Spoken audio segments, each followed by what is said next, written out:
Hello, my love. You found your way to a little pocket of shimmer. This is Komorebi with Kiran, where light and story meet.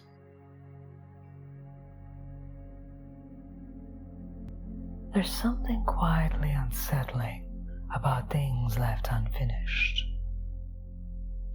Not in the obvious way, not mess or neglect, but in the way they resist closure.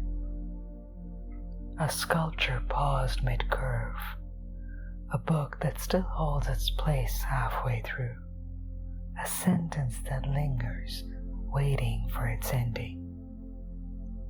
We're taught, almost instinctively, to move things towards completion, to finish what we start, to refine, to resolve, to arrive. There's comfort in that, in knowing something has been carried all the way through. But the longer I've lived with my own work, my own rhythms, my own becoming, the more I've started to notice something else. Completion is not always where the truth of something lives.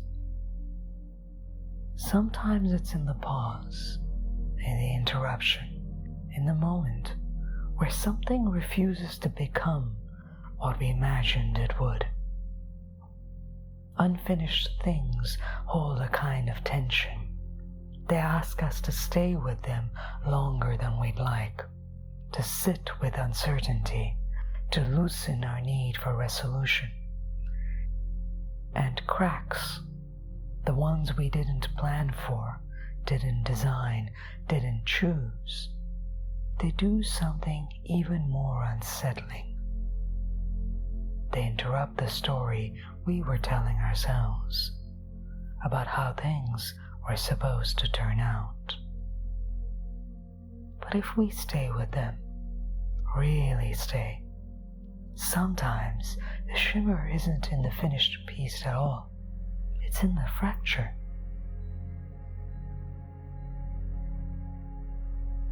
I remember working on a sculpture in the studio. It was one of those days where time stretches, where your hands move more slowly than your thoughts, and something quieter begins to take over. The clay was soft, responsive, still listening. I wasn't trying to make anything perfect. I wasn't even entirely sure what I was making. I just knew I wanted it to feel like a gesture, something reaching, something that carried movement, even in stillness.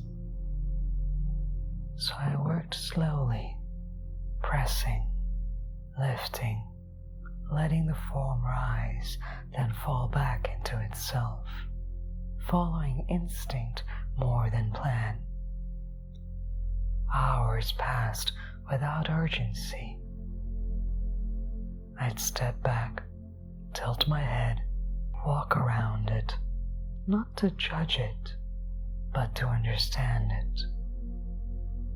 When I left for the day, I covered it carefully, not out of preciousness, but out of care, like tending to something that was still becoming. Over time, it began to hold itself, a tall, curved structure, not symmetrical, not predictable, but alive. And then one morning, I saw it, not immediately, not dramatically, just a line, thin, quiet, running down one side, a crack. I remember the exact feeling in my body when I noticed it. A small drop in my chest, a tightening, not devastation, but disappointment.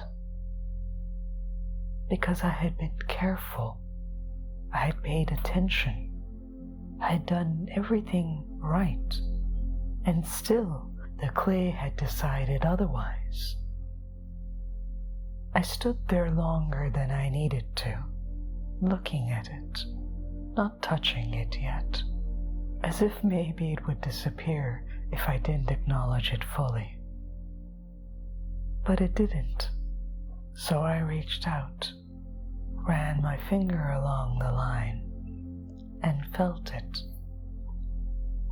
The slight separation, the edge of it, the way it held both tension and release at once, like a memory stored in the surface. And something in me shifted. This crack wasn't random, it was the result of pressure, of drying, of time moving through material that couldn't remain soft forever. The clay wasn't failing, it was responding. It was telling the truth about what it had held, and suddenly the sculpture didn't feel ruined. It felt honest. It was no longer trying to be what I had imagined. It was showing me what it had become. And in that moment, I recognized something I hadn't expected. How often had I done the same? How often had I imagined myself whole, seamless, uninterrupted, only to find the fracture? And how instinctively I had read that fracture as failure, something to fix, to hide, to smooth over. But here it was in front of me, unhidden, unashamed, unapologetic, still holding its shape, still standing, still becoming. And I realized, quietly, almost reluctantly, the crack didn't take anything away from it. It gave it a history.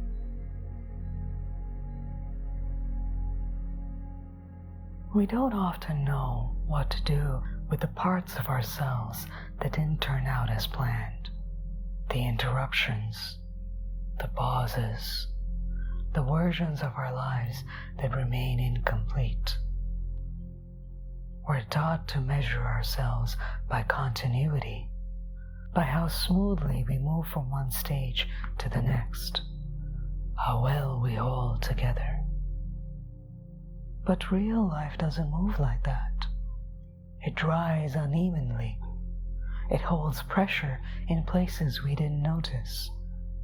It cracks along lines we didn't expect. And when it does, our instinct is to read those cracks as damage, as failure, as something that needs to be repaired before we can continue. But what if the crack is not the interruption? What if it's the revelation? What if it's the place where something becomes visible that was always there, just hidden beneath the surface? The versions of ourselves that feel unfinished, the parts that didn't resolve so neatly, the dreams that shifted shape, they are not evidence of failure. They are evidence of life moving through us, of tension, of growth, of time. We don't become whole by avoiding fracture. We become whole by learning to hold it, to see it not as the end of form, but as part of its truth. Because light doesn't only fall on perfect surfaces. It catches in the uneven places, the textured surfaces, the ones that carry history. Maybe that's what we're meant to notice. Not how to eliminate the cracks, but how to see the way they hold light.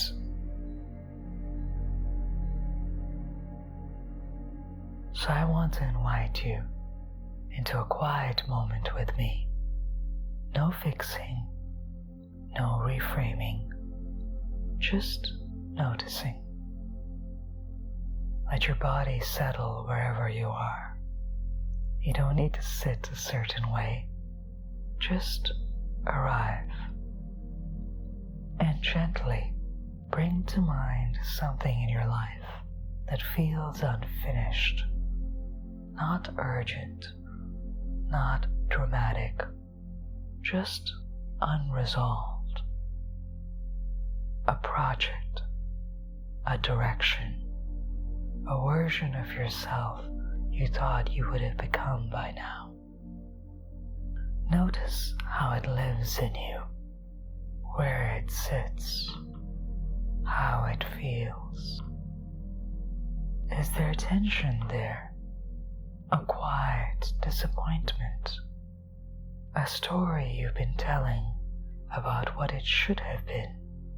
Stay with it. And now, without forcing anything, see if you can look at it the way I looked at that sculpture. Not as something that failed to become complete, but as something that has been shaped by time, by pressure, by experience. See if you can sense its history, what it held, what it carried, what it reveals. And then, just for a moment, allow the possibility that it is still alive, still forming, still holding something true. You don't need to resolve it today. You don't need to finish it. Just let it exist, with the crack, with the pause, with the incompleteness, and notice what softens when you stop asking it to be something else. This has been Komorebi with Kiran. Stay luminous until we meet again.